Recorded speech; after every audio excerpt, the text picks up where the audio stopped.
The Fractured Trillion, the World Economy in 2025 and Beyond.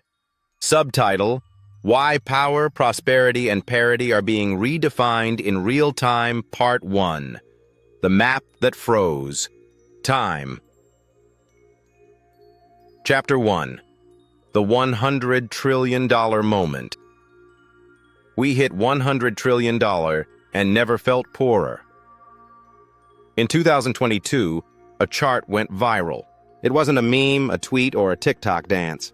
It was a data visualization, a multicolored map showing every country's GDP contribution to the global economy. It looked like a world built from puzzle pieces of wealth, and for the first time in history, the total GDP of Earth crossed $100 trillion. The map didn't just show numbers, it exposed the power lines of the planet. But as champagne corks popped in boardrooms and policy institutes, a quiet tension hummed beneath the surface. The world had never been richer, and yet inflation was spiraling, trust in institutions was eroding, and the economic fault lines beneath that elegant 100T figure were beginning to shift.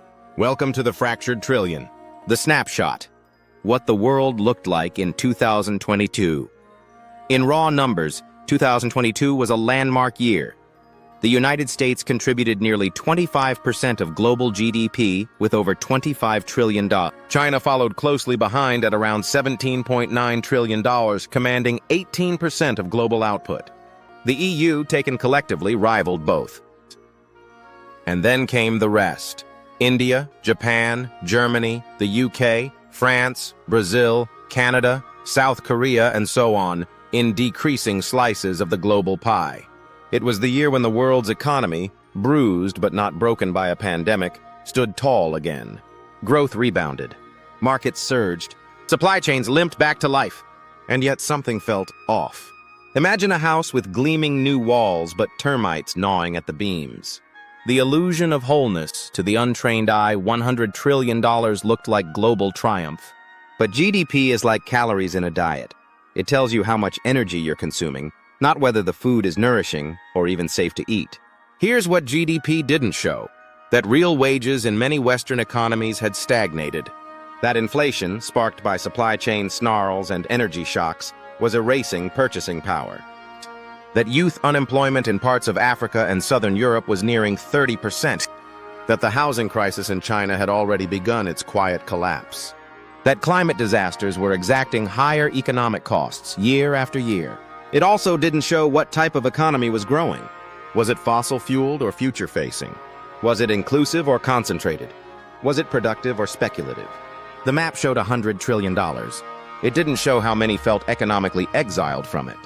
Data story: who moved the money? From 2000 to 2022, global GDP nearly quadrupled, from $33 trillion to $100 trillion. But that growth wasn't evenly distributed.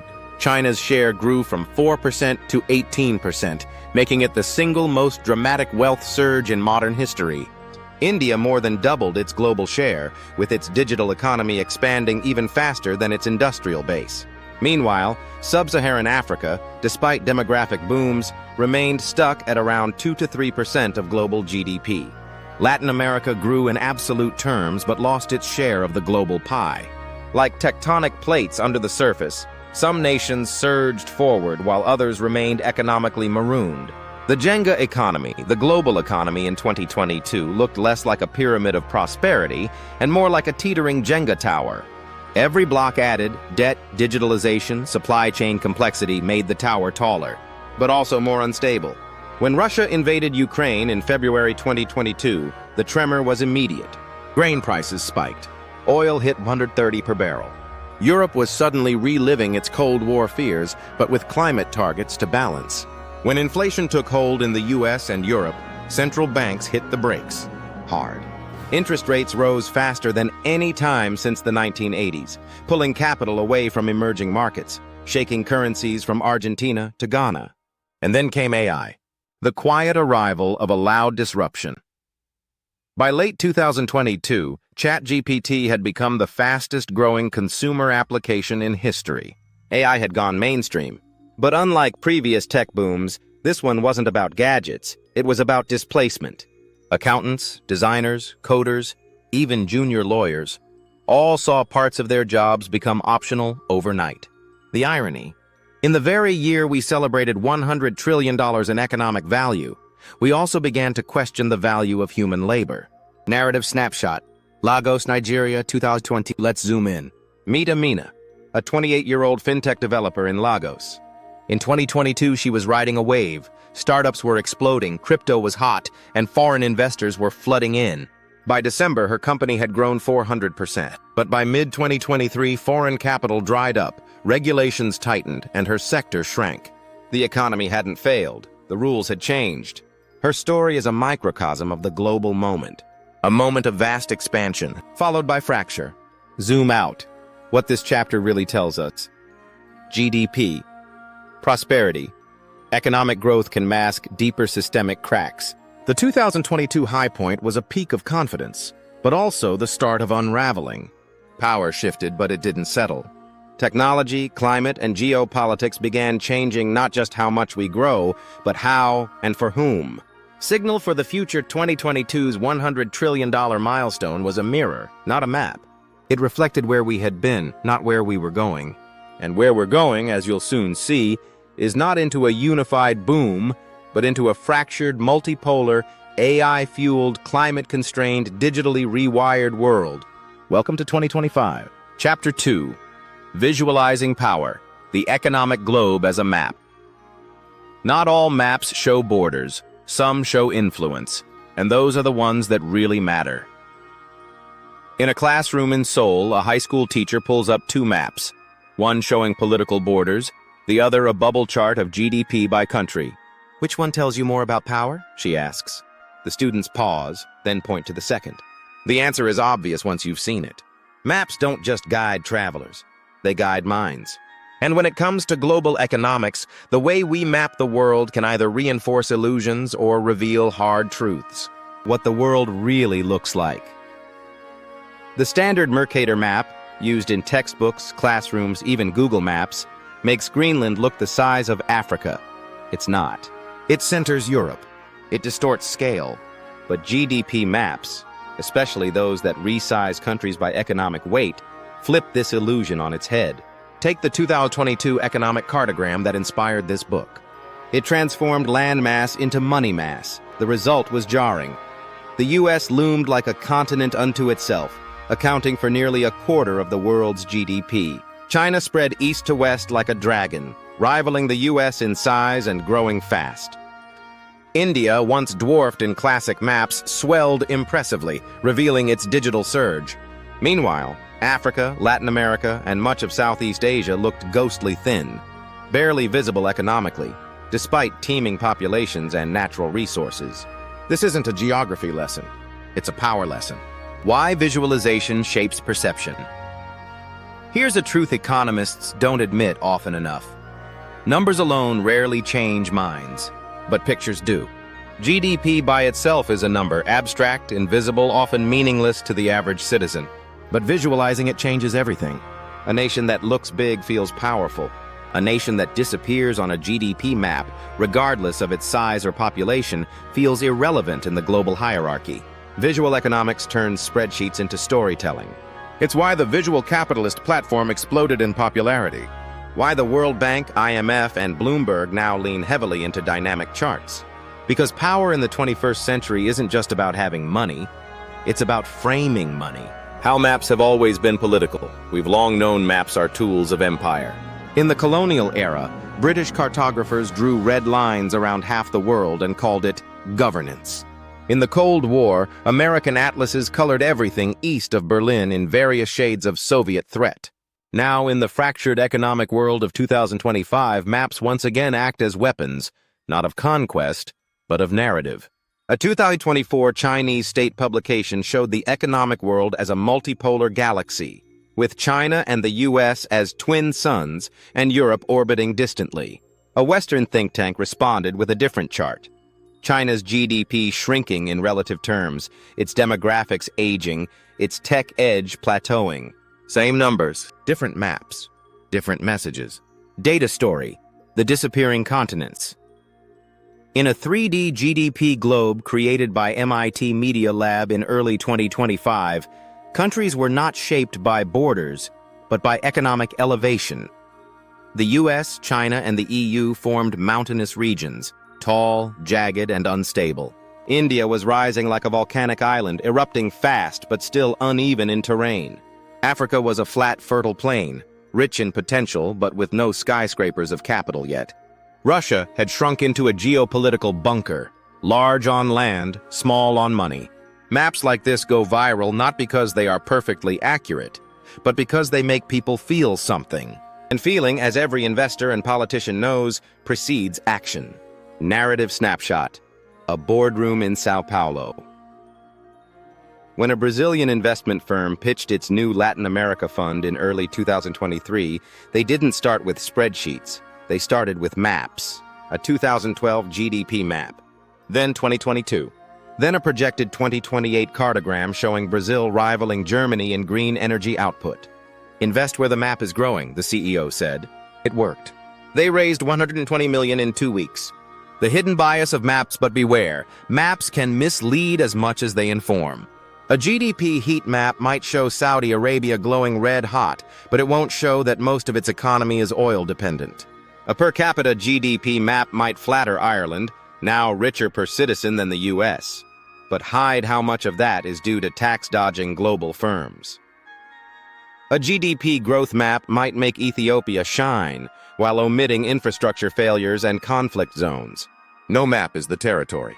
Every map is a choice of inclusion, exclusion, emphasis. And in geopolitics, what's left out often matters more than what's left in. Speculative vignette, 2030. The map with no borders, it's July 2030. The new global economic map is interactive, multi-layered, and open source. Borders are optional.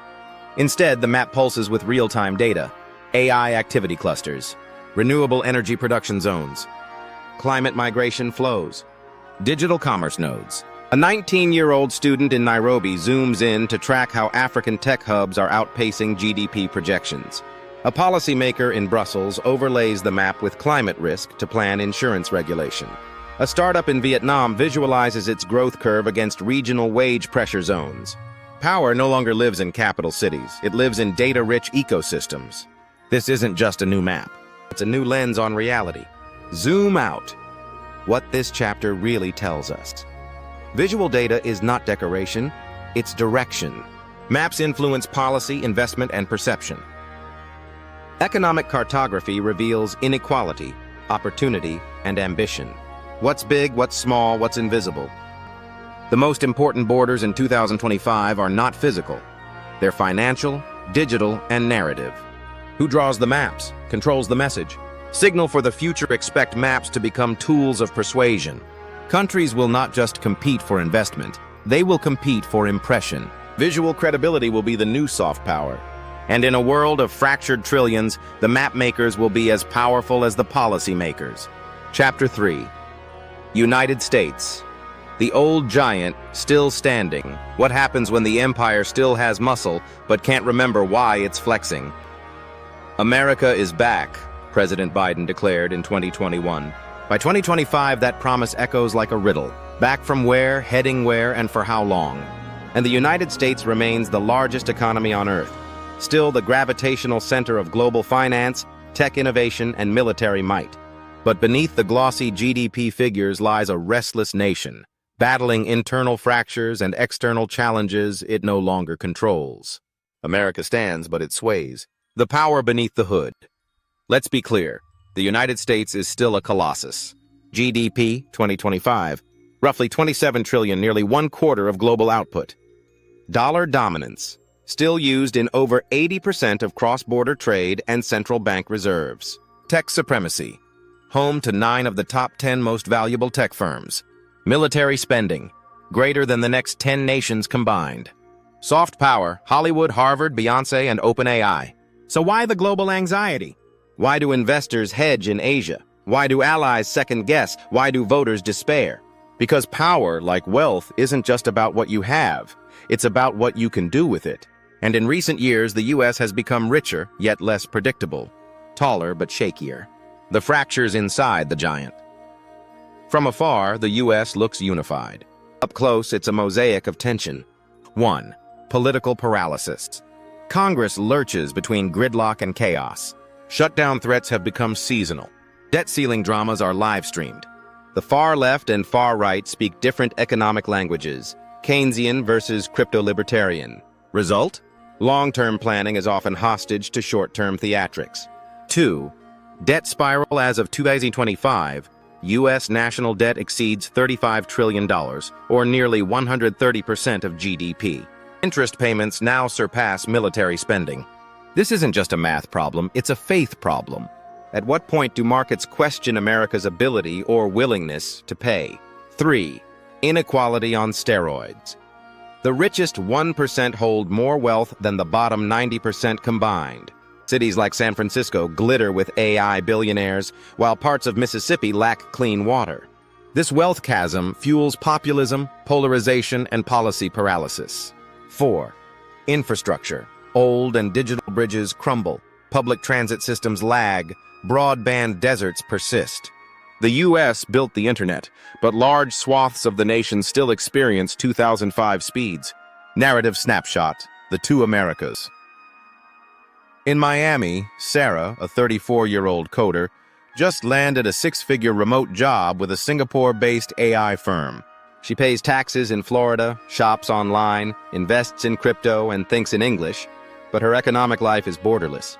Meanwhile, in rural Ohio, Jake, a 42-year-old factory worker laid off in 2023, struggles to upskill.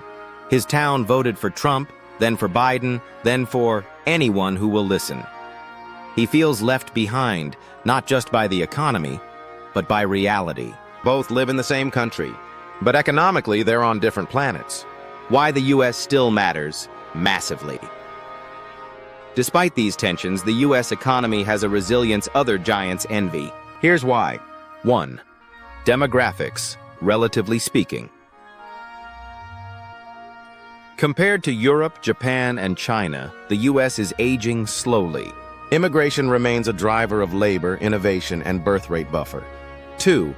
Innovation ecosystem. From Silicon Valley to Austin to Boston, the U.S. still hosts the most dynamic startup environments on Earth. Venture capital flows freely. Failures are forgiven. Ideas scale fast. 3. Universities and talent magnets. Harvard, MIT, Stanford. They remain global meccas for intellectual capital. Despite immigration bottlenecks, talent still flocks to the U.S. to build, learn, and stay. 4. The almighty dollar. When crisis hits anywhere, the world still flees to U.S. Treasury bonds. The dollar remains the lifeboat currency for now. Data story: the global dollar paradox. In 2024, China, Russia, and Iran announced a new cross-border settlement system to reduce dollar dependence. BRICS nations began exploring a shared currency basket. Yet 70% of global central bank reserves in 2025 remain in dollars. Why? Because when trust falters, liquidity rules. And no currency is more liquid or deeply embedded than the greenback. What threatens the throne? The biggest risks to U.S. economic dominance don't lie abroad. They're endogenous. Internal fragmentation. Red versus blue. Urban versus rural. Elite versus populist. Over-financialization. A Wall Street that decouples from Main Street. Short-termism. A quarterly earnings mindset in a decade-long world race. Complacency. Assuming leadership is a birthright, not a battle. The global economy doesn't wait for internal healing. China builds. India scales. Africa digitizes. The U.S. in some moments scrolls. Speculative vignette. 2030. Still king, but a shaky crown. It's January 2030. The U.S. just elected its youngest president, an independent technocrat backed by a coalition of former Democrats and libertarians. Wall Street rejoices. Rural voters shrug. China still lags in GDP per capita, but its digital yuan is gaining traction in Southeast Asia. India just surpassed Japan in nominal GDP. The EU is pushing for a carbon border tax on American exports. The U.S. is still the world's largest economy, but it's no longer the unquestioned leader. That's the new game. Power, but not monopoly. Zoom out. What this chapter really tells us. The U.S. remains the economic anchor of the world, but the chains are fraying. Its greatest threats are internal dysfunction and institutional erosion, not foreign rivals. Yet its strengths? innovation, immigration, infrastructure of ideas still make it uniquely adaptive. This is not decline. It's contested dominance. Signal for the future. Watch the next U.S. elections. Not for who wins, but for how they win. Will it be a coalition of the anxious? A mandate for tech-driven reform? Or another deadlock of echo chambers? America is still the old giant. But giants fall not from blows, but from imbalance.